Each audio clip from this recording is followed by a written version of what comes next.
High-speed internet beaming down from space sounds futuristic, right?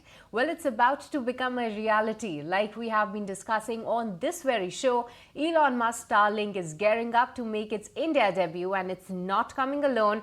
Airtel and Jio have jumped on board to bring this satellite power revolution to millions. But here's the big question. Can Musk crack the code of India's price-sensitive telecom market, or will Starlink remain a starry-eyed dream? Let's break it down. My colleague Sumit has put together this report that explains the advent of satellite internet connectivity in India.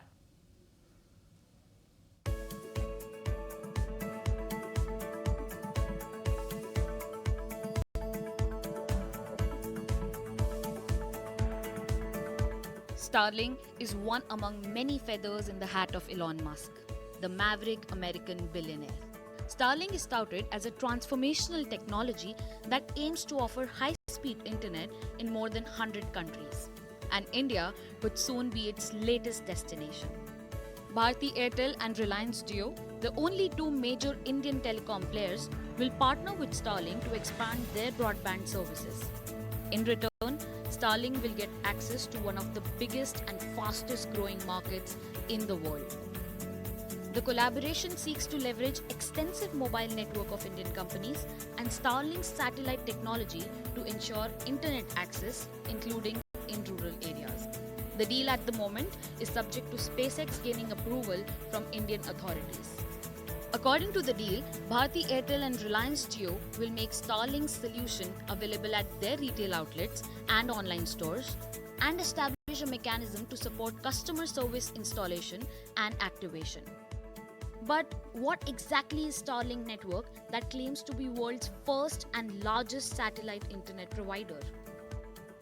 In simple terms, Starlink, a SpaceX initiative, uses a constellation of low Earth orbit satellites to provide high-speed internet services by creating a global broadband network. Starlink provides unlimited high-speed internet via a network of small satellites, delivering speeds of up to 220 Mbps.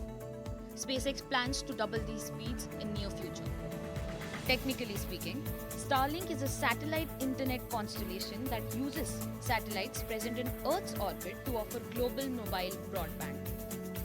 In other words, ground stations send signals to satellites in orbit, which then relay the data back to the users on the Earth. The system uses satellites that can weigh around 600 kilograms and orbit 500 kilometers above Earth.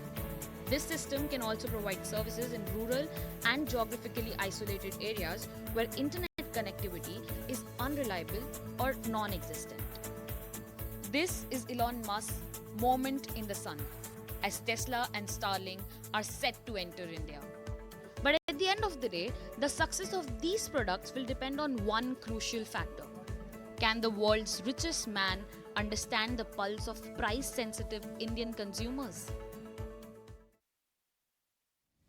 Alright, then moving on. So is Starlink's India entry a game changer or a monopoly threat then? Is it a boon for innovation or a monopoly in the making? We put the big questions to InSpace Chairman Pawan Goenka, and he's quite clear that Starlink will supercharge India's space ecosystem, not stifle it. Let's go across and listen into what he had to say. If you look at all the government initiatives to support startups outside of space, there's a lot of money the government has put on the table, right? We have taken 1,000 crore specifically for space. That doesn't mean that's the full sort of expenditure government is doing.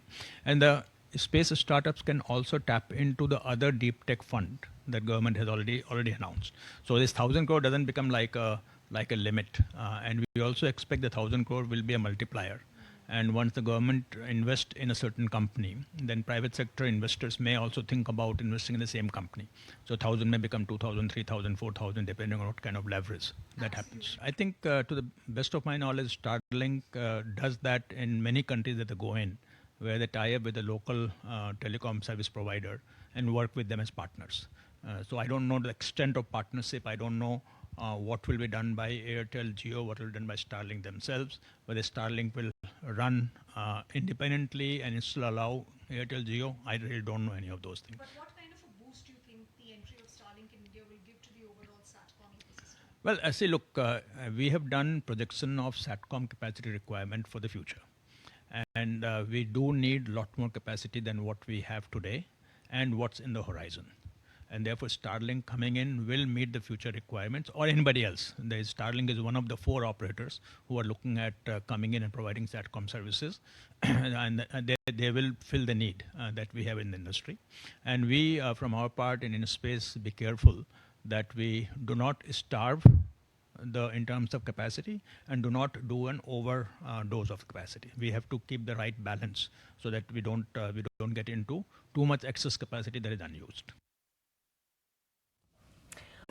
If you like this video, then like, share and subscribe to ET Now.